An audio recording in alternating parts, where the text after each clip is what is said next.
지난주에는 안전지대라는 제목으로 시편 4편의 하나님 말씀을 선포했습니다. 한 주간도 하나님의 안전지대 속에서 평안히 살다가 나오셨는지요? 오늘은 사랑받은 예배자라는 제목으로 시편 5편의 특별 계시를 선포하려고 합니다. 다 함께 따라하겠습니다. 사랑받은 예배자. 우리는 하나님의 풍성한 사랑을 받은 사람입니까? 우리는 사랑이 있는 곳, 내가 사랑을 받았던 곳으로 향하게 되어 있습니다. 명절에 그것이 증명돼요. 도대체 이 수십만의 사람들이, 수천만의 사람들이 명절에 어디로 향하여 가는 것 같습니까? 단지 처가댁, 시댁, 시골로 향하여 바람 쐬러 가는 것 같습니까? 아니죠. 내가 풍성한 사랑을 받았던 곳, 내가 풍성한 은혜를 값없이 받았던 곳, 그곳을 향하여 사람은 이동하게 되어 있는 것입니다. 바로 부모님께 우리가 그런 사랑을 한없이 받았기 때문에 그 고향을 향하여 다녀왔던 것이죠. 오늘은 성경에 보면 계속해서 탄식시가 나옵니다. 그는 이상과 현실의 충돌을 맞이하고 곤란한 길에 빠져 있었던 사람이고, 하지만 하나님의 은혜로 안전지대로 옮겨져 평안히 잠을 청할 수 있는 밤을 맞이했던 시인입니다.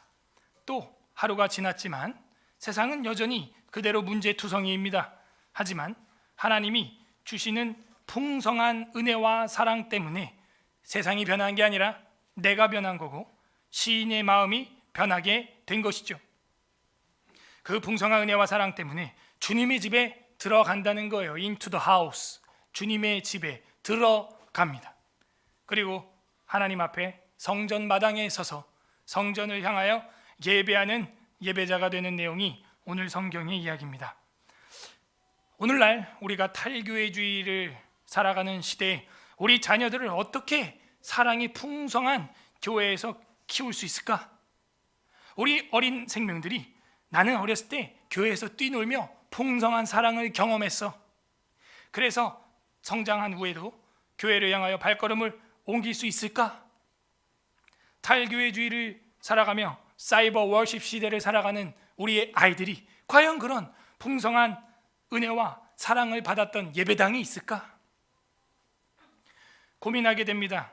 우리 사랑하는 다음 세대가 이런 공동체를 경험할 기회조차 얻지 못한다면 그것은 부모들의 죄악입니다. 이는 돌이킬 수가 없고 영혼은 고향을 낙태하는 경험을 얻게 되는 것이죠. 아이들이 돌아갈 고향이 미련의 낙태가 되는 거예요. 부디 오늘 말씀을 통하여 탄식 속에서도 풍성한 하나님의 은혜를 받고 그 풍성한 사랑에 힘입어서 주님의 집에 예배하기 위해 들어가는 저와 여러분 되기를 주님의 이름으로 간절히 소망합니다. 아멘. 5편, 6편을 사실 오늘 해야 되는데요, 그간 시편 설교를 제가 보면서 자신이 없더라고요. 이 시는 굉장히 함축적인 단어로 구성되어 있기 때문에 제가 이거를 이 짧은 시들을 설교하는데도 1시간이 넘어가요. 그래서 욕심은 2편, 3편씩 하고 싶은데 그랬다간 시간이 너무 많이 지나갈 것 같습니다. 그래서 오늘도 5편 설교를 전파하고자 합니다. 1절부터 3절까지는 주를 향한 기도가 나옵니다. 주를 향한 간구. 결국에는 그게 뭐냐면 탄식이에요. 탄식. 자, 그러면 5편도 무슨 시예요? 탄식시. 탄식시인데 많은 학자들이 이 탄식시를 다르게 또 어떻게 본다고요? 탄식시 말고 무슨 시? 오히려 확신시, 오히려 신뢰시, 확신시. 탄식시인데 많은 학자들이 반대로 확신시, 신뢰시로 본다는 거예요. 아이러니하죠? 그게 기독교입니다. 탄식하세요. 그런데 마지막엔 어떻게 돼야 돼요? 주님을 기대합니다. 믿습니다. 주님을 경험한 걸 제가 압니다. 그렇게 고백을 해야 한다는 거죠. 시인이 그렇게 고백을 한다는 거예요. 그래서 이 탄식시는 단순히 인생 탄식 타령에 끝나는 게 아니라, 그런데 난 주님을 확신합니다. 신뢰합니다. 저도 확신이 있어요. 확신.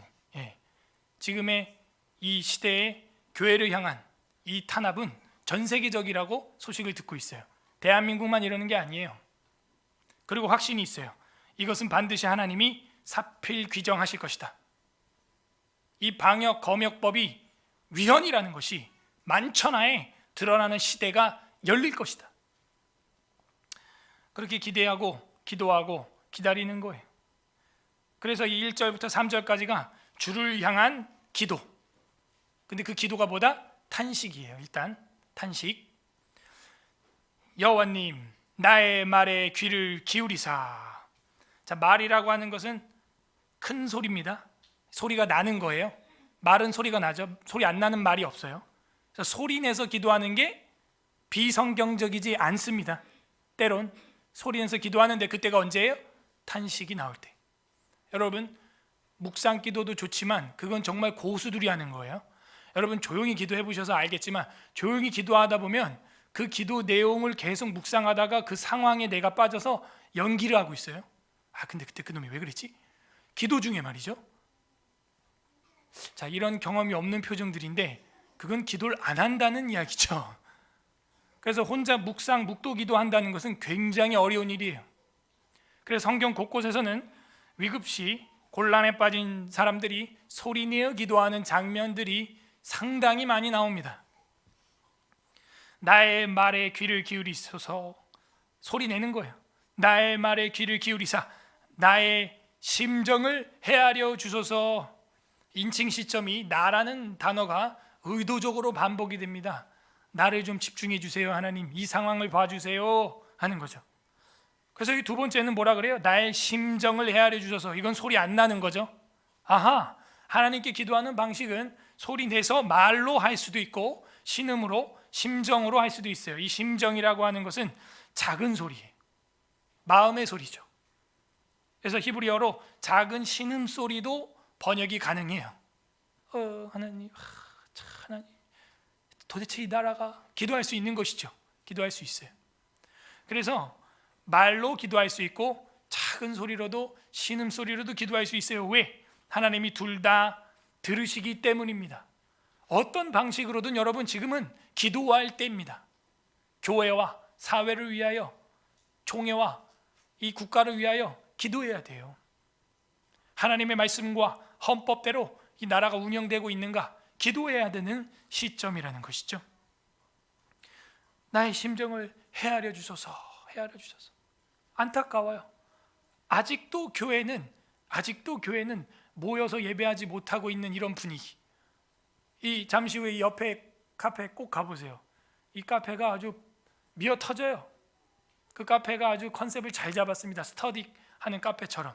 어제도 밤 늦게까지 20명이 뭐예요? 그냥 바글바글해요. 불이 안 꺼져요. 그리고 당산역으로 제가 밥 먹으러 이렇게 가는데 무슨 할머니 무슨 술집 그냥 집에 밖에 그냥 줄을 섰어요. 줄을 사람들이. 마스크? 술 먹는데 무슨 마스크예요? 1시간? 1시간 예배가 뭡니까? 2-3시간 기본이에요. 그냥 인산인해를 잃었어요. 제가 그거 막 다 찍어 놓으려다가 너무 유치한 나를 보고 그냥 카메라를 내렸습니다. 제가. 하나님께 우리는 탄원을 올려야 됩니다. 탄원, 탄식. 하나님, 이게 뭡니까? 세상이 왜 이럽니까? 그동안 대한민국은 민주주의가 아니었다. 왜? 이 시위라고 집회를 하는데 차벽을 세우고 무슨 MB 산성을 만들고 컨테이너를 광화문에 세우고 그랬다고 그렇게 욕하던 정부가 어저께 여러분 뉴스 보셨어요? 살다 그런 차벽은 저도 처음 봤어요. 깨미 새끼 한 마리도 못 지나가게 해놨어요. 옛날 이명박근혜 때는 집회 데모는 했습니다. 그래도 차에다가 밧줄을 매서 경찰차를 뒤흔들고 잡아뜨리는 바람에 물대포를 쐈죠. 이번에 그 사람들을 우리가 지지하거나 반대하거나 그런 입장 표명을 하는 게 아니라 그냥 상식적으로 노멀하게 보자는 거예요. 깨미 새끼 한 마리도 못 모이겠다는 거예요. 경찰 버스가 간격이 한 뼘, 사람도 못 들어가게, 광화문 전체를. 그래서 일반인들도 출퇴근하는데 곤란을 겪을 만큼. 그때 그 당시에 그 사람들이 뭐라 그랬어요? 이거는 민주주의 후퇴다 그랬는데 지금 또 똑같이 하거든요. 그러니까 여러분, 언론과 정치에 여러분이 춤을 추지 마세요. 그냥 당리당략, 아전인수예요. 다. 우리는 성경 말씀으로, 진리로, 좌로나 우로나 날선검으로 베어버려야 되는 겁니다. 왜 지금은 그렇게 막 헌법 강의라든 그 개그맨들은 다 어디 간 거예요? 왜 이렇게 안 나와요? 옛날 같으면은 모든 주권은 국민으로부터 나온다 이러면서 막 국민들 앞에 서가지고 고함을 치면서 그 했던 그 연예인들 다 어디 갔어요? 그 어마어마한 차벽을 보고. 옛날에는 모여서 집회는 했다니까요. 왜? 헌법 제21조에 대한민국 국민은 집회와 결사의 자유를 갖는다가 헌법이에요, 여러분. 감염법 위에 헌법이에요. 그 법에 정신도 없는 거예요, 이 정치인들이. 그래서 이런 거 국민들이 깨워가지고 다 고발해야 돼요. 소송 내야 합니다. 소송 내야 돼요. 위헌이라는 거를 만천하에 보여줘야 됩니다. 우리의 말과 심정이 요동치지 않아요? 내가 말하지 않을 수 없나이다, 욥의 기도가 나오지 않아요? 말하지 않으면 오히려 방관이에요. 방관도 죄라고 오바자서에서 여러분 배웠죠? 여러분 양심의 소리에 귀 기울이세요. 그리고 외치셔야 됩니다. 그래서 이 시인은요, 크게도 소리내서 말도 해보고 답답하니까 그냥 속으로 심정으로도 끙끙 앓아도 보고, 그런 상황, 얼마나 안타까운 상황이에요. 2절 또 나라는 표현이 또 나와요. 나의 왕 또 나와요. 나의 하나님이요, 나의 4번 났어요 벌써. 그러니까 얼마나 내가 지금 고통 중에 있는지 집중하고 있는 겁니다. 나의 왕, 나의 하나님이요. 지금 이 시인이 누구예요? 가로 보세요. 다윗이죠. 다윗의 직업이 뭐예요? 지금 이 당시는 뭘까요? 3편으로 보아 압살롬을 피할 때면은 이때 직분은 뭘 것 같아요? 왕이죠. 누가? 다윗이. 근데 다윗은 누구에게 왕이라 그래요? 하나님께. 이게 우리 고백이에요. 하나님이 나의 왕입니다. 하나님 나의 왕이십니다. 영광을 받으소서. 하나님께 내가 부르짖는 소리를 들으소서. 이 부르짖는 거는 위에 말이라고 하는 히브리어보다 더 큰 소리예요. 외치다, 쉐바라는 말이에요. 부르짖는 소리, 외치다. 그죠? 이렇게 저처럼 말로도 할 수 있고, 크게 외칠 수도 있고, 신음소리로 조용히 심정에 기도할 수도 있고, 여러 가지 기도의 형태가 있습니다. 여러분 쉬지 말고 기도하십시오. 부르짖는 소리를 들으소서.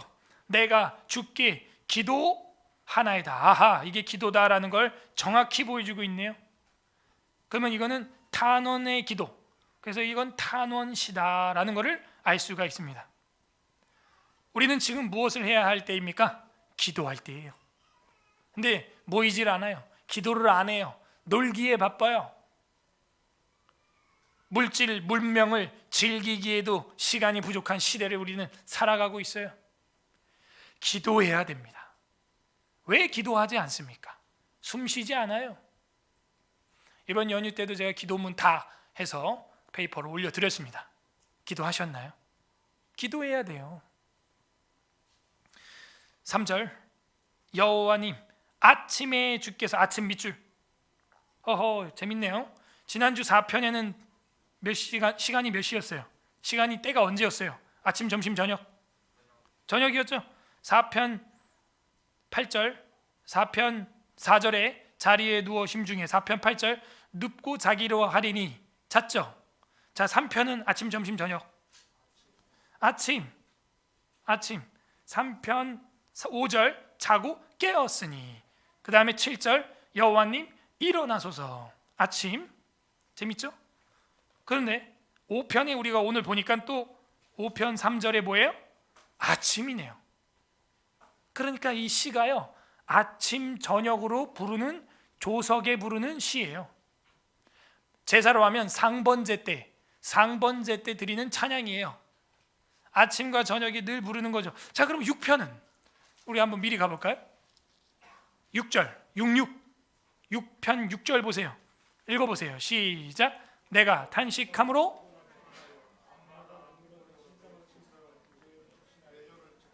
아침, 점심, 저녁. 저녁이네요. 어허, 재밌네요. 3편은 아침, 4편은 저녁, 5편은 아침, 6편은 저녁. 그래서 이 모든 3, 4, 5, 6, 7편까지가 하나의 어떤 세트를 이루고 있는 시다. 탄식시 세트. 그렇게 보는 거죠. 탄식이 근데 보니까 아침, 저녁 조석으로 나오는 탄식이에요. 그때 이 시인은 하나님을 향하여 이렇게 기도하는 것이죠. 그래서 다시 5편 3절, 여호와님 아침에 주께서 나의 소리를 들으시리니, 또 아침에 내가 주께 기도하고 바라리이다. 그래서 아침 기도라는 것이죠. 그 아침에 일어나면 제일 먼저 하는 게 물 마시고 컴퓨터 부팅하는 게 아니에요. 아침에 일어나면 핸드폰 먼저 스크롤바를 미루는 게 우리의 일상이 아닙니다. 저는 그렇게 하지 않아요.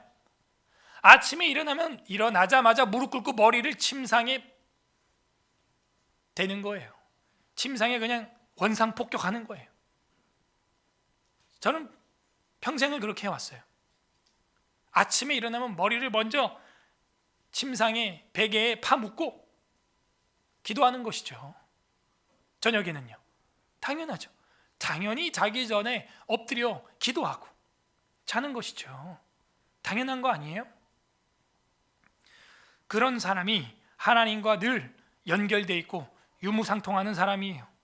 아침에 주께서 나의 소리를 듣는다는 표현은 의미가 있어요. 아침은 모든 게 다시 시작되는 시간입니다. 어둠이 물러가는 시간이에요. 빛이 동트는 시간이에요. 그때 하나님을 향해 믿음을 가지고 기대를 가지고 기도하는 것입니다. 어떤 학자들은 고대 사회에서는 아침에 재판 판결문이 발표되는 시간이라는 거예요. 우리도 보통 그러죠. 점심 전후로 발표가 나죠. 아침은 그렇게 기대가 되는 시간이에요. 하나님께서 재판하여 주시고 그 판결문을 외쳐주는 시간, 그 기대되는 새로운 시작, 아침, 상쾌하죠. 아침을 소망하는 시인입니다. 4절부터 6절까지는 죄악을 미워하시는 하나님, 근데 좀 더 정확하게 말하면 악인을 미워하시는 하나님이에요. 4절에서 6절, 악인을 미워하시는 하나님. 4절, 주는 죄악을 기뻐하는 신이 아니시니 악이 주와 함께 머물지 못하며. 그래서 이것만 보면은 하나님은 죄와 악을 미워하는구나. 그래, 사람은 미워하면 안 되겠다. 죄는 미워하되 죄인은 미워하지 말자. 이런 말이 세상에 있어요. 과연 그럴까요? 5절, 오만한 자들이 주의 목전에 서지 못하리이다. 주는 모든 행악자를 미워하시며, 행악자, 그 사람을 미워하신다는 거예요, 하나님은. 그래서 죄와 죄인이 구별되지 않아요. 죄를 지은 사람이 죄인이고 그 죄인 안에 죄가 있어요. 그 죄로 말미암아 인간은 사망에 이르게 된 겁니다. 그래서 여기 시인이 말하잖아요. 오만한 자들은 주의 목전에 서지 못합니다. 그 사람들은 주는 그 모든 악행하는 자를 미워하십니다. 죄악과 행악자를 분리하지 않습니다. 이런 것도 공부를 해야 우리가 인간론이 되는 거예요. 그냥 세상에서 그냥 그럴싸한 말들, 죄는 미워하되 죄인은 미워하지 마, 아니에요. 죄를 저지르는 주체가 죄인입니다. 그래서 그 행악자를 하나님은 미워하신다. 6절, 거짓말하는 자들을 멸망시키리이다. 거짓말하는 자들, 참 나쁜 자들이죠. 10계명에 보면 거짓말하지 말라는 게 바로 이 이야기입니다. 결국엔 거짓말은요, 법정적 용어로도 연결이 되면서 거짓된 증언들, 그래서 그 한 사람을 그 법의 수렁에 빠뜨리려고 덫을 놓은 인간들의 거짓말, 그런 거짓말에 빠지지 말라는 거예요. 그래서 오늘도 우리가 공무원들 왔는데 그냥 돌려보냈어요. 그동안 우리가 사인 다 해주고 사진 찍게 해주고 들어오면은 책상에도 앉아서 완전 대접을 해줬더니 그동안의 자료를 모아서 우리를 고발했어요. 이 인간들이. 저랑 부목사님을 개인적으로. 세상에 이런 거짓말쟁이들이 어디 있어요. 오늘부터는 어떤 서류, 사진, 초상권도 있고 사유지 침해고 개인정보 절대 안 된다. 예배방해죄 형법 156조 156항에서 그건 300만 원의 벌금이고 징역형이에요. 우리가 이렇게 똑똑해야 됩니다. 그랬더니 오늘은 조용히 가요. 또 왜? 이제 우리가 점점 똑똑해지고 있거든요. 우리는 변호사를 선임할 권한이 있고 권한이 있다. 그래서 했어요. 실제로 선임했습니다. 그리고 제가 공부를 해보니까 그렇게 막 들어오는 공무원들 다 위법이고 위헌입니다. 다 위헌이에요. 보니까 공무원들 이름을 그래서 총회에서 사인을 받으라고 하는 이유가 있었어요. 이제 보니까 한 명 한 명을 고발할 수 있습니다. 우리가 그 공무원들이요 얼마나 겉본 줄 아세요? 여러분, 시민의 소리 그거 신문고 한 편만 넣어도 덜덜덜 떠는 게 공무원이에요. 자기 이름으로 하나만 넣어도. 그래서 총회에서 지령을 그렇게 내렸던 거구나. 지혜롭다 총회. 지금은 맛이 갔지만 지혜롭다 총회. 그래서 오늘부터 들어오는 공무원들 이름 다 사인 받아가지고 위법한 모든 것들을 다 소송할 겁니다. 이 불법한 자들이 거짓말을 하면서 하나님의 교회를 욕보이게 하려고 하는 거예요. 거짓말하는 자들을 멸망시키리이다. 얼마나 많은 사람들이 다윗에게 다가왔겠어요. 그리고 아첨을 떨고 거짓말을 하고 다윗을 이용하려고. 그리고 이용당해요. 또 이용당한 거 우리가 성경에서 보지 않았습니까? 사무엘서에서도. 누구예요? 무비보셋의 시종. 무비보셋한테 그 시종을 붙여줬더니 이 시종이 다윗한테 와가지고 거짓말을 하잖아요. 그죠? 시바? 세바? 시바 맞죠? 맞아. 그 이름도 시바라는 놈이 아주. 그 거짓말 하잖아요. 다윗한테 와가지고. 성경에 기록돼 있어요. 그런 인간들이. 다윗은 어떻게 해요? 속을 수밖에 없어요. 사기 당할 수밖에 없어요. 그래서 다윗이 이런 안 맺힌 시가 나오는 거예요. 이 거짓말하는 자들 하나님 멸망시키시옵소서. 십계를 범하는 자들 멸망시키시옵소서. 여러분 거짓말하지 마세요. 저도 정말 하나님 앞에서도 여러분 앞에서도 사람들 앞에서도 거짓말 안 하려고 우리가 페이크 할 수 있죠. 예배 시간 못 가지고 8시로 땡기면 돼요. 12시로 밀면 됩니다. 그거 못해요? 예배 드릴 때 문 잠가버리면 안 들어와요. 공무원들. 그거 못합니까? 라합은 안 했어요? 그런 거? 기생 라합은 안 했습니까? 할 수 있어요. 우리한테 권한이 있어요. 근데 저는 그마저도 하기 싫은 거예요. 그마저도 그 하얀 거짓말이라는 그런 것도 하기 싫은 거예요. 당당하니까. 그리고 여러분 당당하게 예배 드리라고. 총알바지는 교육자가 다 할 테니까 마음껏 예배 드리세요.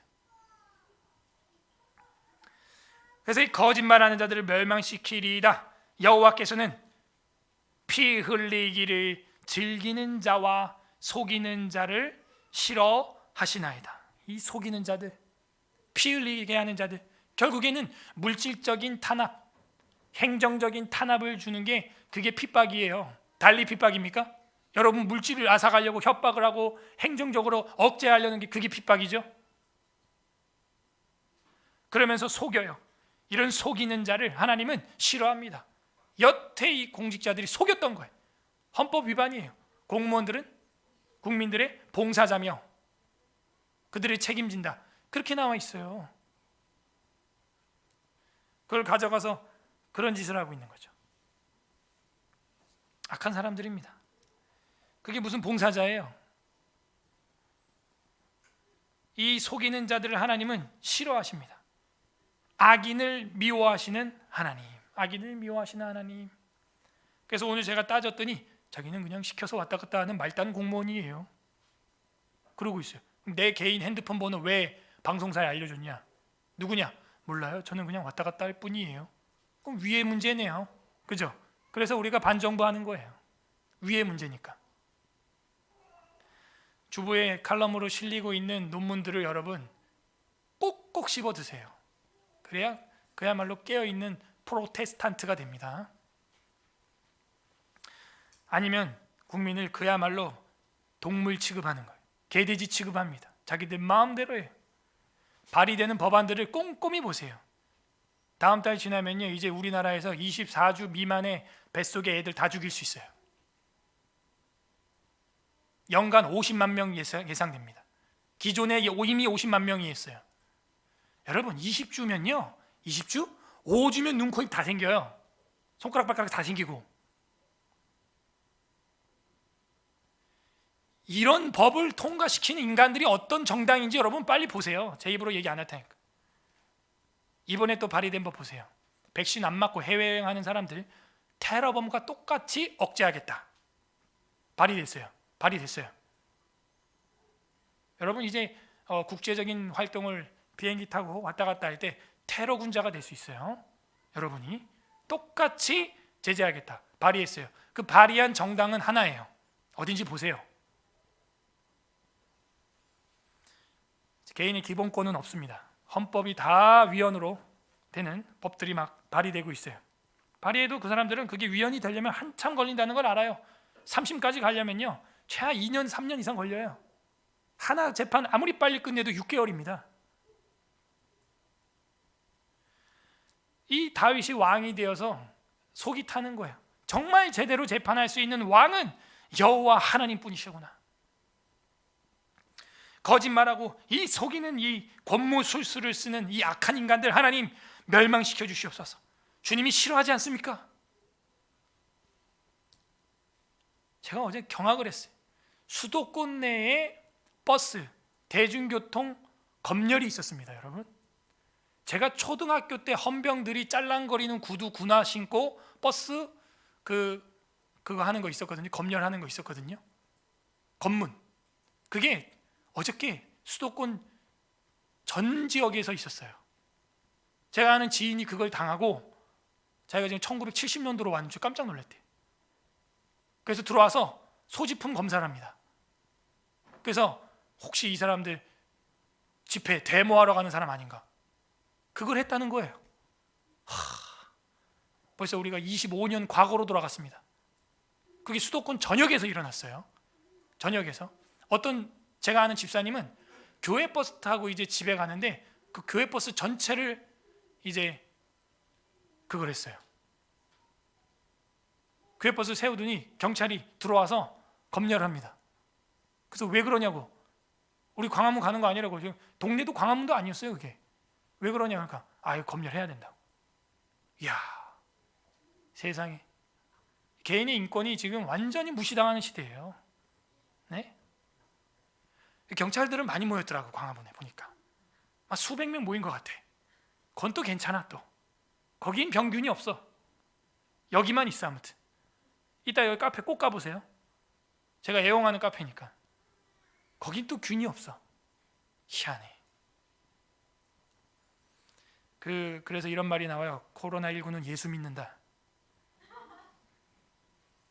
잘해봐요. 전도하게. 그 균이 혹시 예수 믿을지 몰라. 이런 거짓말하는 자들을 하나님은 싫어하십니다. 7절 8절이 이제 핵심이에요. 7절 8절 성전 예배가 나와요. 제가 이런 설교를 하기 싫어요. 저도 제 이미지가 있잖아요. 이런 설교하기 싫은데 지난주도 4편 5절에 뭐였어요? 무슨 제사를 드리래요?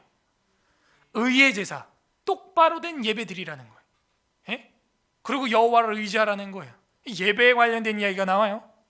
오늘 또 5편 7절이 별표 1000개짜리인데 이게 구조적으로도 센터에 샌드위치 구조에서 이게 딱 가운데 있어요. AB, X, B 프라임, A 프라임 이렇게 돼 있는 거예요. 교차대구처럼 돼 있죠. A, B, X, B 프라임, A 프라임. 무슨 얘기인지 알겠어요? 그 가운데 X, 축, 변화의 축이죠.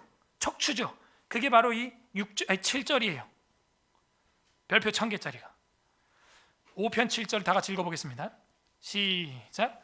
오직 나는 주의 풍성한 사랑을 힘입어 주의 집에 들어가 주를 경외함으로 성전을 향하여 예배하리이다. 뭐 많은 내용이 나왔어요. 누가 예배할 수 있느냐? 첫째, 오직 주의 풍성한 사랑을 입은 자. 주의 풍성한 사랑을 입은 자가 예배를 드립니다. 반대로 예배를 곶감 빼먹듯이 빼먹는 사람이 누구냐? 아직 하나님의 은혜를 덜 받은 자예요. 오늘 이 자리에 나온 여러분들 하나님 사랑 받은 줄로 믿습니다. 사랑 받았어요. 우린. 그래서 여기 나올 수 있다고 다윗이 고백하는 거예요. 내 애가 예배 나왔다. 이게 아니에요. 오직 주의 사랑에 매여. 그런 복음성가도 있죠. 내 영 기뻐 노래합니다. 주님의 사랑에 매여 있기 때문에 어쩔 수 없이 예배로 나오는 거예요. Into the house, 들어가서. 근데 반대자들은 뭐라 그래요? 2편에서 뭐라 그랬어요? 3절, 2편 3절 다 같이 읽어봐요. 시작. 우리가 그들의 맨 것을 끊고 그 결박을 벗어버리자. 반대자들은 그래요. 끊어.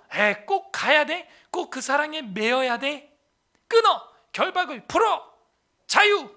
그거는 방종. 그건 자유가 아니에요. 성경의 법칙과 규칙 테두리 안에서 하는 게 자유.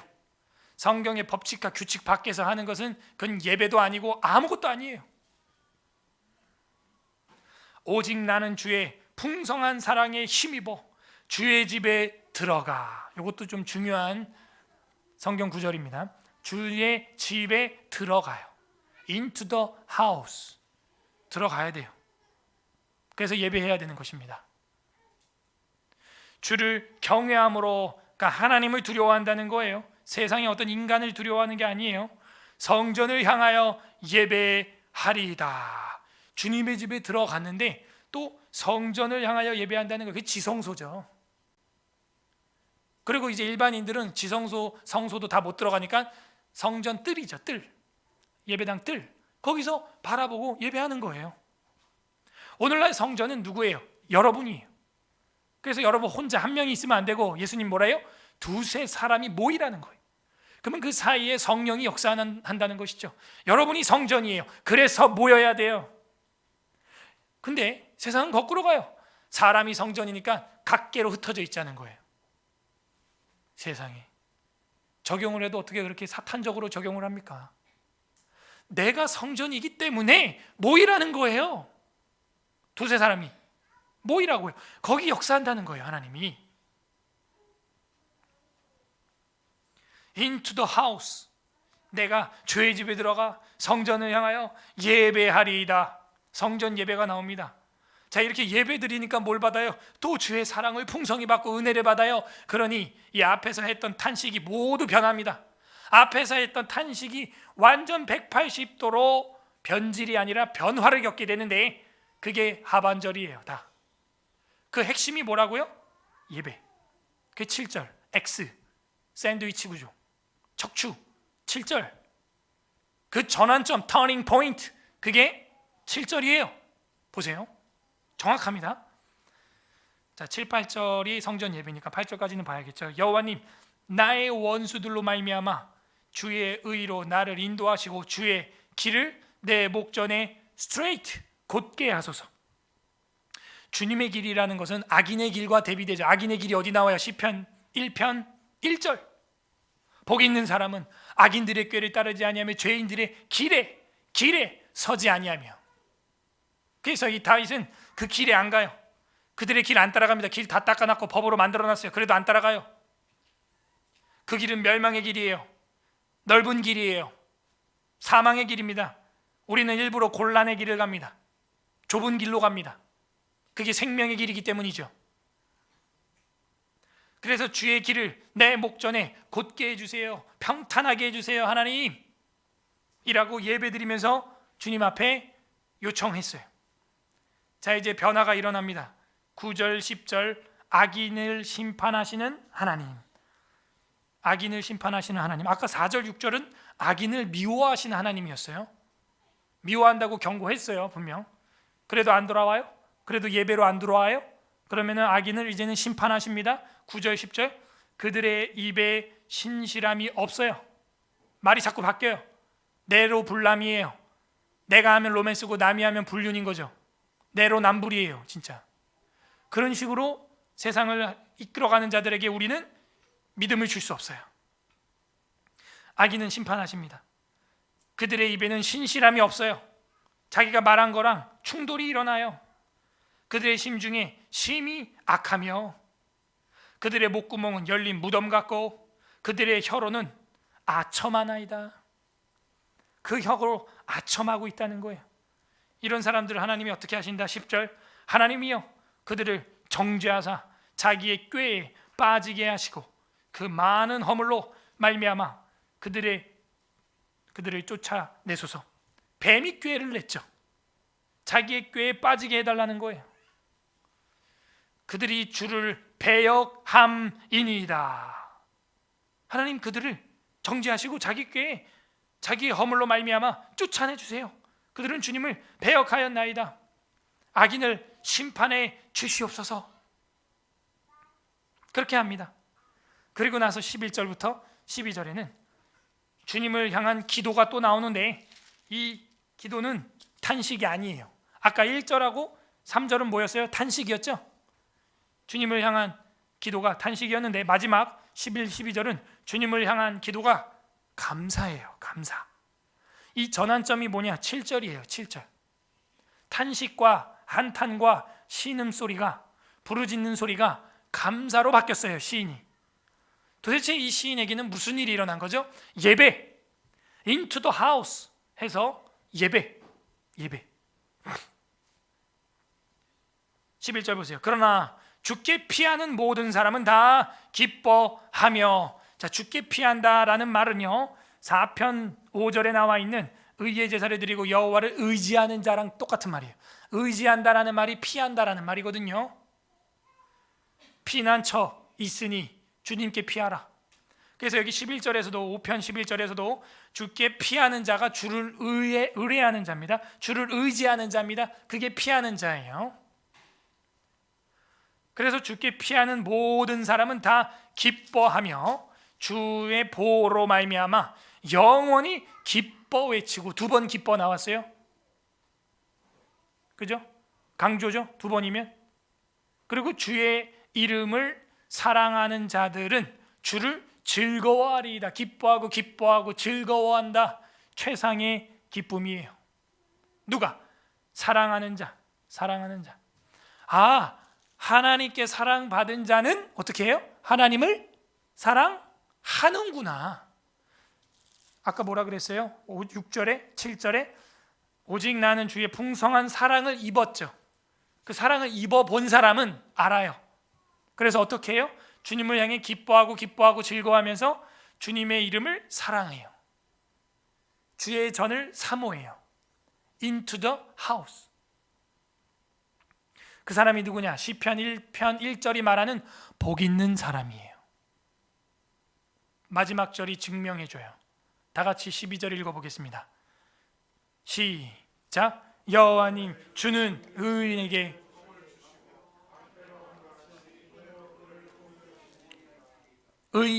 복을 주십니다. 복이라는 말이 또 나왔어요. 시편의 프롤로그가 뭐였어요? 복 있는 사람은. 그 다음에 2편 마지막 절이 뭐였어요? 주님께 피하는 모든 사람은 복이 있도다. 2편 12절. 3편 마지막 뭐였어요? 3편 8절도 구원은 여호와께 있사오니 주의 복을 주의 백성에게. 이 복이구나. 아침 저녁으로 주를 의지하는 자는 자는 중에도 복을 받는 거예요. 주께서 사랑하는 자에게 그래서 잠을 주십니다. 정말 복잡한 일들이 많아요. 제 머릿속에. 근데 잠 잘 자요. 마음이 평안해요. 스트레스 없어요. 그리고 5편 12절에도 그렇게 여호와 하나님을 의지하는 자, 피하는 자, 그 의인에게는 복을 주시고 방패로함같이 은혜로 그를 호위해 주십니다. 이게 다윗의 신앙 고백이죠. 내 앞에 아무리 큰 태산이 있어도, 골리앗이 있어도 나는 주님의 이름으로 나간다. 사울의 갑옷 필요 없어요. 물맷돌 하나면 돼요. 보이지 않아요. 작은 거죠. 하지만 그 작은 믿음 하나가 큰 나무, 많은 새가 깃드는 나무가 되는 겁니다.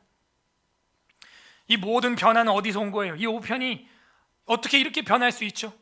말로써 부르짖으며 또 속으로 중얼거리며 신음했던 시인이 어떻게 주님께 기뻐하고 즐거워하고 사랑하는 자가 됐죠?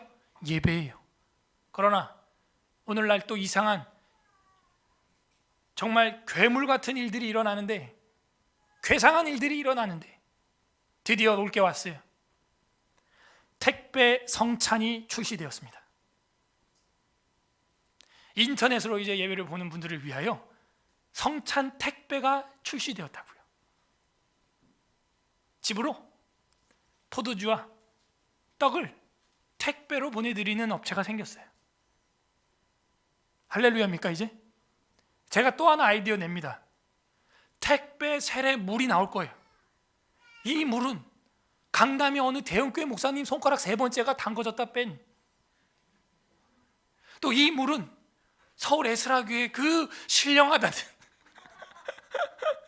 그분의 3번째, 4번째, 5번째 손가락이 빠졌다가 빼진, 그리고 한 10분간 기도를 한 그런 물로서 온라인에 보시는 여러분, 그 시간 즉시 머리에 들이부으셔서 세례 증명서는 온라인으로 발급받으시면 됩니다.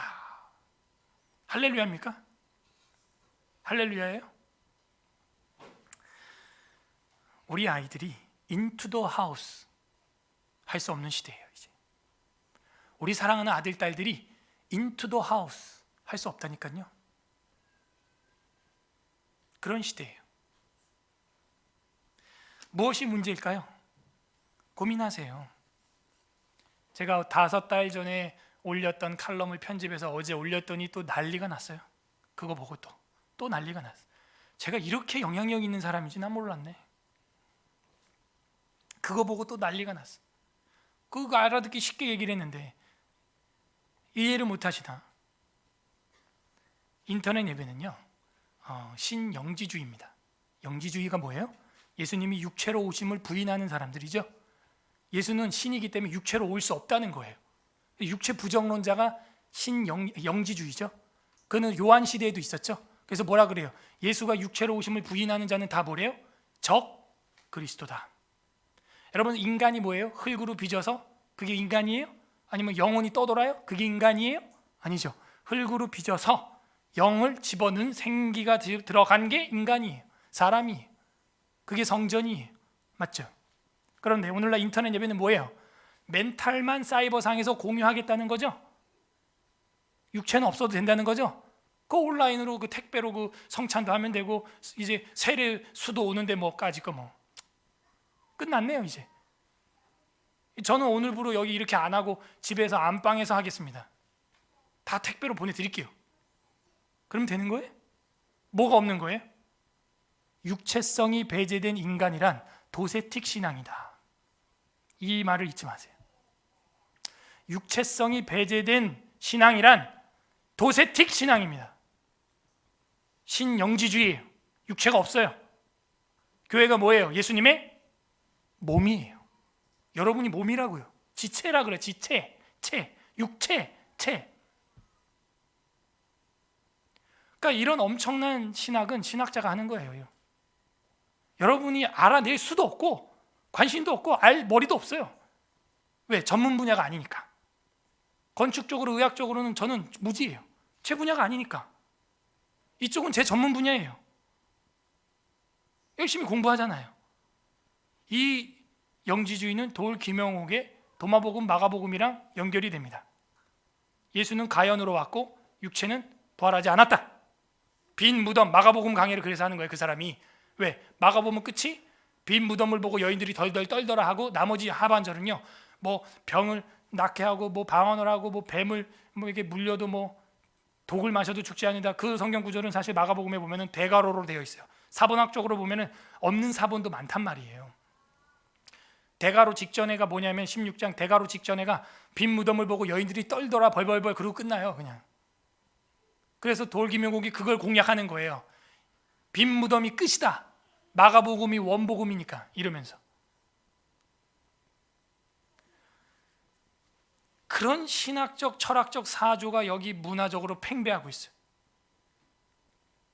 여러분 벗어나세요. 신영지주의입니다. 도세틱 신앙이에요. 그래서 우리는 저항합니다. 프로테스탄트합니다. 그런 예배 아니라 예배 시청입니다. 그냥 시청. 여러분이 프리미어 리그를 온라인으로 TV로 100번 봐도 여러분이 호날두가 되는 게 아니에요. 여러분이 그 경기장을 뛰어야 비로소 그 구단의 선수라고 할 수 있어요. 그 필드에 뛰어야. 그 방송 보고 내가 야구 선수 됐다, 축구 선수 됐다 웃기는 소리 하지 마세요. 여러분이 필드에서 예배를 드리는 예배자여야 예배자입니다. 그리고 예배에 있는 모든 요소를 여러분이 해야죠. 경배, 회개, 기도, 성도의 교통을 믿는다고 신앙 고백하셨죠? 성도의 교통과 공교회 고백하셨죠? 공교회와 성찬, 교회 3대 표지죠? 말씀, 성례, 권직, 말씀, 성례, 세례, 성찬. 그 사람이 직접 하지 않고는 그거 안 되는 거예요. 온라인으로, 택배로 육체성이 배제됐죠. 그건 인간이 아니잖아요. 그러니까 우리가 사고력이 얼마나 깊어야 되는지 생각하게 하는 하나님의 섭리가 있는 시대다. 감사합니다, 하나님께. 이렇게 공부하게 하시고 사고하게 하시고 철학하게 하시고 신학하게 하시니까 얼마나 감사해요. 여러분 수준이 제가 볼 때는 꽤 높아요. 굉장히 감사한 거예요. 이 시인은요, 그런 풍성한 하나님의 사랑을 힘입어 주의 집에 들어가 주를 경배하고 경외하고 성전을 향하여 예배하고 그렇게 했다는 거예요. 아니, 예수님이 인터넷보다 못할 것 같아요? 예수님이 인터넷처럼 동시에 전 세계에 싹 나타날 수 없을 것 같아요? 왜 예수님 그렇게 안 하고 답답하게 12명을 끌고 다녔죠? 그냥 환상으로 쫙 유비쿼터스, 환상으로 환시로 쫙 12명을 1대1 과외를 해줘도 되잖아요. 그 정도 능력도 없나, 신이? 왜 한 사람 한 사람 12명 끌고 다니고 피곤하면 잠도 주무시고. 이게 우리 주님 예수님입니다. 오늘날은 교회론과 예배론이 큰 도전을 받고 있는 시대라는 걸 여러분 경각심을 가지시고 열심히 공부하시길 바랍니다. 여호와 하나님 주는 이런 의인에게, 이신칭의 된 자에게 복을 주시고 방패로함같이 은혜로 그를 호위 하시는 분입니다. 이런 사랑받는 예배자 누가 될 수 있을까요? 첫 번째, 3절에 보니까 대신관계를 우선으로 하는 사람이었다라는 걸 알 수가 있어요. 아침에 주의 소리를 듣습니다.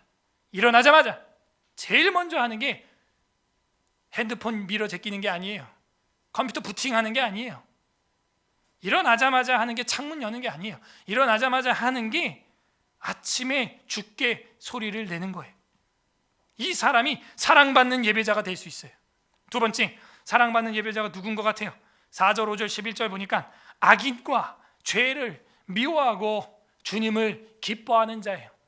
죄와 죄인을 미워하고 하나님을 기뻐하고 즐거워하는 사람이에요.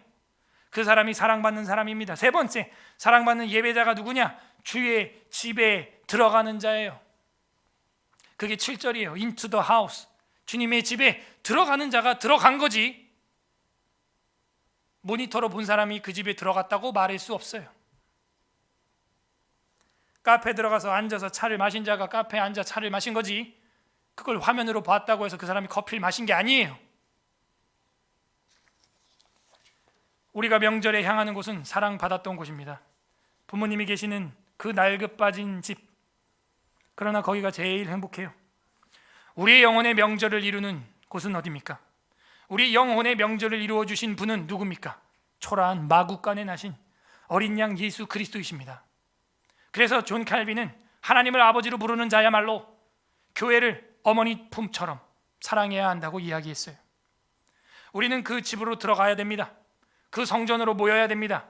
예배하고 풍성한 사랑을 받은 자답게 감사해야 됩니다. 그래서 오늘 여기 모였습니다.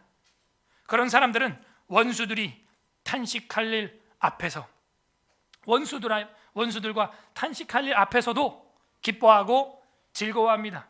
이 사람이 복받은 사람이에요. 복받은 의인입니다. 관련 구절 출애굽기 8장 보겠습니다. 출애굽기 8장 25절.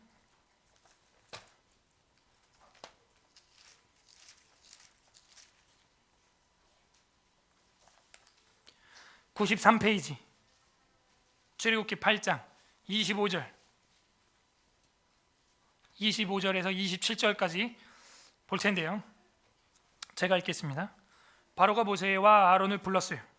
이르되, 야, 너희는 가서 이제 이 땅에서 너희 하나님께 예배 드려라. 오, 할렐루야. 예배 허가가 났어요. 할렐루야. 이제 너희는 가서 온라인 예배 드려라. 오, 할렐루야. 허가가 났어요. 예배 드리래요. 아니 너희는 가서 그냥 20명만 예배 드려라. 오 할렐루야. 예배 허가가 났어요. 26절 모세가 이르되 그리함은 부당하니이다. 예배 드리라는데 뭔 소리야 이게 또. 예배 드리고 싶다며 모세 너 예배 드리라고 가서. 이게 뭔 소리야 근데. 모세가 불신자가 됐나요? 왜 예배를 안 드린다 그러죠? 이 모세가 타락했나요? 모세가 이르되 그리함은 부당하나이다. 예배가 부당하대요. 오 충격이야. 여러분 이런 걸 봐야 성경을 본 거예요. 아니면 그냥 글씨만 읽은 겁니다. 예배를 드리라는데 제사를 하라는데 부당하대. 어떻게 이런 개념이 있을 수 있죠? 지난주에 제가 설교 중에 얘기한 거 혹시 기억나요? Regulative 기억나요? Regulative worship에 대해서 제가 얘기한 거 기억나시냐고요? Regulative principle of worship 예배 규칙서. 그건 뭐냐? 주님이 명하지 않는 건 금한다. 기억나요? 따라하세요. 주님이 명하지 않는 건 모두 금한다. 그게 우리 장로교 종교개혁자들 예배 규칙이에요. 주님이 명하지 않는 방식은 다 금해야 됩니다. 모세한테도 그게 있어요. 그 제사는 부당하다는 거예요. 하하. 모세가 이르되 그리하면 부당하나이다. 우리가 우리의 하나님 여호와께 제사 드리는 것은 애굽 사람이 싫어하는 바인즉 우리가 만일 애굽 사람의 목전에서 제사를 드리면 그들이 그것을 미워하고 우리를 돌로 칠까 치지 아니하리까. 우리가 사흘쯤 광야로 들어가서 우리 하나님 여호와께 제사를 드리되 우리에게 명하시는 대로 하려 하나이다. 이거 하나님이 그랬거든요. 모세야 사흘거리 나가서 예배 드려라. 하나님 명령이에요. 딱 그대로만 하겠다는 거예요. 딱 그대로. 대체로 우리 한국교회가 예배 예전이 잘 돼 있어요. 그런데 한계가 없어요. 뭐냐? 경배 시간이 없는 거예요. 그래서 우리는 영광과 경배를 넣었습니다. 이건 개혁주의 교회 초대 때부터 있던 거예요. 송축과 영광과 경배. 예배하러 왔는데 경배하는 타임이 없어요. 이게 문제예요 이거는. 그래서 경배가 빠진 거는 사실 예배라고 하기에는 좀 뭐하고요. 여러분 뭐 가정 예배, 추석 예배, 예배 하는데 그 예배 아니에요. 그냥 가정 경건회, 가정 기도회, 개인 큐티 시간 예배 아니에요. 가정 경건회. 정말 그걸 예배라고 하려면은 성전이 한 개 있으면 예배가 될 수 있어요. 왜? 성전이 딱 한 개밖에 없기 때문에 예루살렘에 전부 어차피 가도 예배당 안에 못 들어가요. 성전 안에는 레위인 말고는 아무도 못 들어갑니다. 어차피. 그죠? 그렇기 때문에 어차피 성전을 향하여 엎드려 예배할 수밖에 없어요. 구약은. 그래서 마당 뜰에서 엎드리나 뜰 밖에서 엎드리나 다니엘처럼 자기 숙소에서 엎드리나 어차피 성전에는 못 들어가요. 기정사실이에요. 이건 들어가면 죽어요. 레위인 말고는 아무도 못 들어갑니다. 그렇기 때문에 어차피 한 개밖에 없었고 향하여 예배할 수밖에 없었고 그렇기 때문에 다니엘의 예배는 예배를 할 수 있어요. 이런 얘기 또 처음 듣죠. 그러니까 사람이 사고를 하고 논리를 하고 성경을 보고 역사를 보셔야 돼요. 그런데 신약 성경 시대는 그게 안 돼요. 뭘 향하여 예배 이게 안 돼요. 모여야 예배가 돼요. 왜요? 성전이 건물이 아니기 때문에. 그래서 이 모세 시대는 일단 바로가 명령한 예배 안 된다는 거예요. 그렇게 할 수 없다는 거예요. 자, 그러면 신약 성경도 하나 봐야겠죠. 사도행전 2장 40절 굉장히 중요합니다. 초대교회를 우리가 볼 수 있는 유일한 자료가 이 사도행전 2장이에요. 사도행전 2장 40절에서 47절. 이렇게 시편을 하면서 하나님이 또 예배학을 공부하게 하시니까 저도 어쩔 수 없이 설교할 수밖에 없어요. 그게 제 의무입니다. 사도행전 20장 40절부터 제가 봐 나가겠습니다. 또 여러 말로 확증하며 권하여 이르되 너희가 이 패역한 세대에서 구원을 받으라. 자, 구원이 뭘까요 과연? 방주에 들어가는 거예요. Into the house 들어가는 거예요. 일단 구원이라는 말 기억하세요. 왜? 설교를 그렇게 시작하니까 구원을 받으라 했는데 그리고 어떻게 하냐 이 사람들이 41절 그 말을 받은 사람들은 세례를 받아요. 그 하나님의 말씀을 받아들인 사람은 물 세례를 받아요. 손과 머리가 맞닿는, 육체와 육체가 맞닿는 세례를 받습니다. 자, 그러면 이제 교회가 어떻게 해야 되는지 알겠죠? 말씀을 들어야 되고, 그 다음 그 자리에서 아멘하여 받는 모습이 피차간에 확인이 돼야 돼. 피차간에. 어떤 분이 저한테 얘기하는데, 인터넷 예배 드리는데 자꾸 누가 채팅을 한다는 거야. 그 인터넷 그 생방송 창에다가 맞습니다, 목사님 옳소 막 이러고. 그럼 만약에 그게 예배라고 쳐볼까요? 제가 이렇게 설교하고 있는데 맞습니다, 목사님 옳소, 아 맞아요, 지금 뭐 이상한 것 같아요, 세상이 왜 이랬는지 몰라, 하하하. 예배 중에 그렇게 떠든다는 거예요? 채팅창에 그렇게 친다는 것은 그런 의미예요? 정상이에요 이게? 비정상이죠. 그래서 일단 피차간에 확인이 돼야 돼요. 그 말을 받는지 안 받는지 봐야죠. 그리고 받는 사람은 아멘하여 하나님께 영광을 돌리는 거예요. 자기 개인 의견을 그렇게 잡다하게 떠드는 게 아니에요. 대화하듯이 예배 시간에. 말을 받는 사람은 그리고 세례를 받아야 돼요. 그렇군요. 모이는 곳엔 세례가 일어나야 되는군요. 두 번째. 그 다음에 이날의 신도수가 3,000이나 더했더라. 그러니까 사람들이 더해지는군요. 42절에 그들이 사도들의 가르침을 받아. 그렇죠. 교육이 일어나야 되는군요. 교회는. 그리고 서로 교제하며, 교회는 교제한다. 이런 거에 지금 밑줄 빡 쳐야겠죠. 오늘날 이게 좀 부재예요. 교제해야 돼요. 세 번째, 그 다음 또 뭐예요? 떡을 떼며 성찬을 하는군요. 떡을 떼고 잔을 마시는군요. 그렇게 해야 됩니다. 그리고 오로지 기도하기에 힘씁니다. 그리고 43절에 사람이 두려워하는데, 우리도 지금 공포정치 속에 있죠. 제일 원시적인 정치, 공포정치. 솔직히 여러분이 무서워하는 게 코로나입니까? 아니잖아.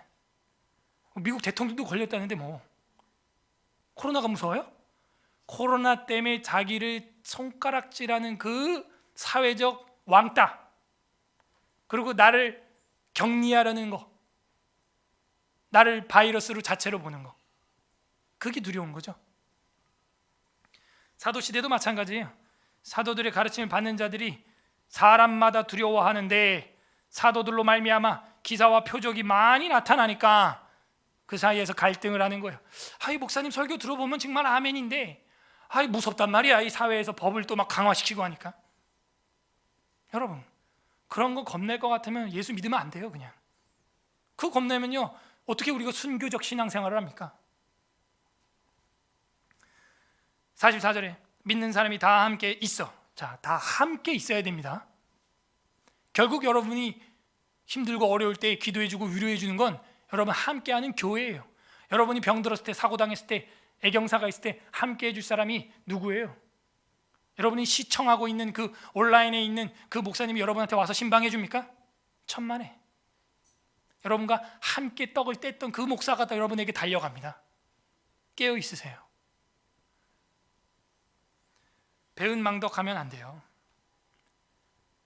함께 있어. 그 다음에 어떻게 모든 물건을 서로 통용하고. 우리 바자회 끝났죠, 지난주에.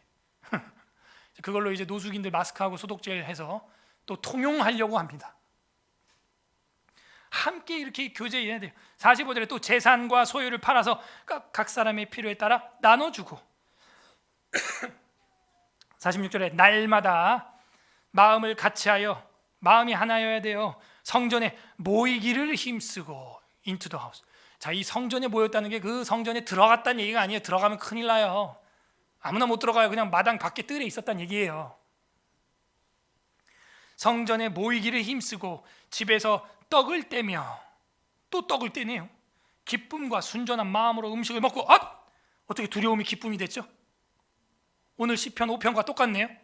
어떻게 두려움이 기쁨이 된 거예요? 예배죠.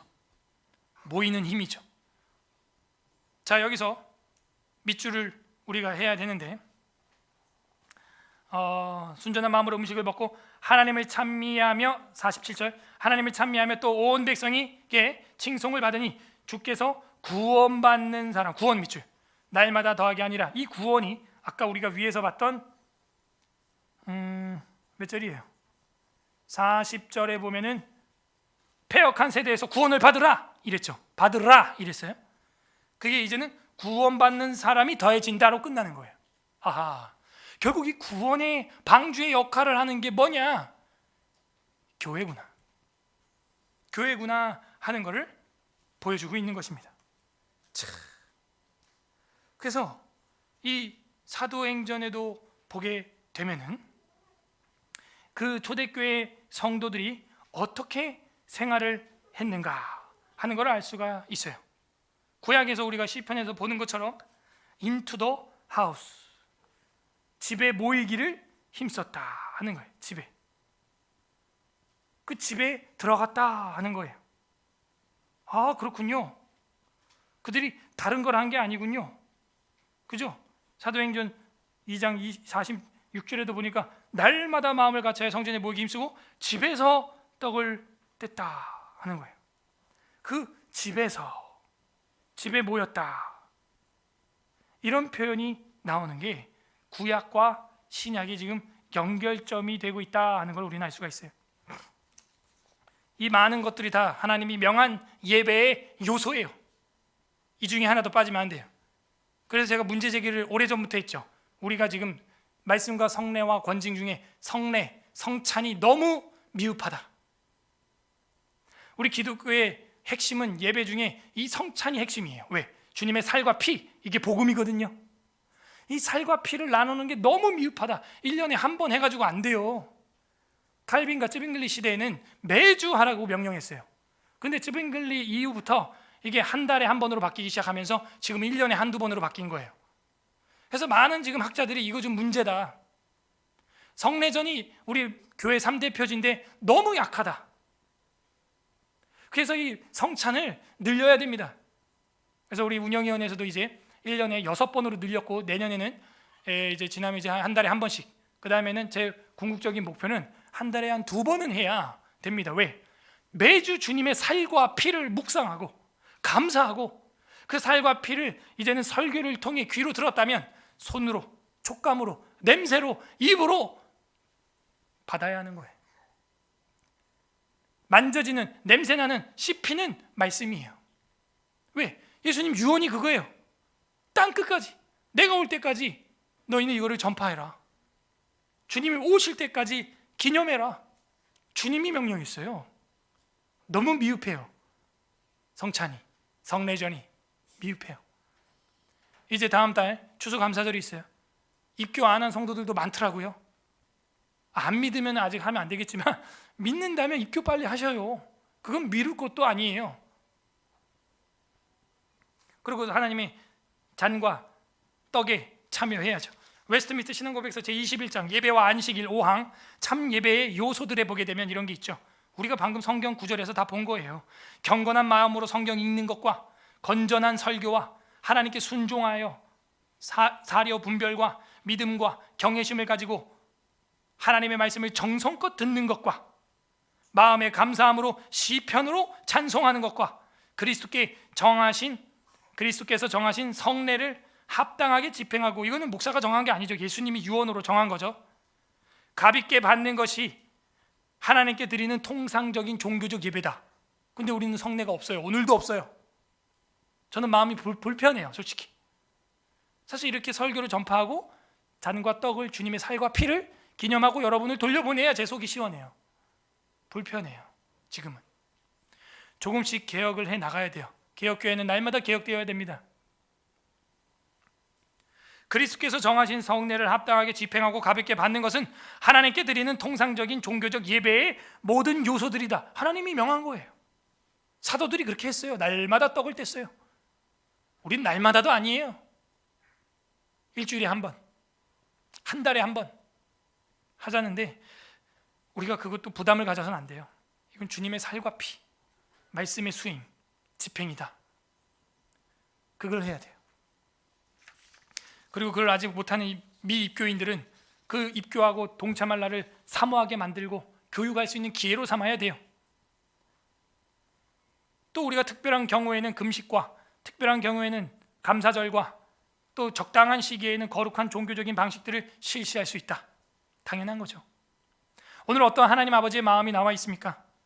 우리를 사랑하시는 주님, 우리를 사랑하기 때문에 사랑을 주셨기 때문에 우리가 오늘 영적인 고향인 이 예배 장소로 into the house 한 거예요.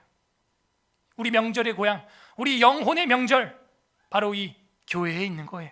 이 교회가 우리 주님, 어머님이 계시는 그 어머니 품과 같은 곳이에요. 그런 아버지 하나님의 마음이 있습니다. 우리를 이렇게 사랑의 고향으로 불러주고 싶은 고향의 마음, 그 하나님 아버지의 마음, 각자 적용을 해보시기를 바랍니다. 나는 사랑받는 예배자로서 살아가고 있는가? 끝맺습니다. 우리 주 예수 그리스도께서는 예배받기에 합당하신 분입니다. 마태복음의 동방박사를 보면 알 수 있어요. 멀리서 그냥 경배하고 끝날 수도 있습니다. 그런데 그렇게 하지 않았어요.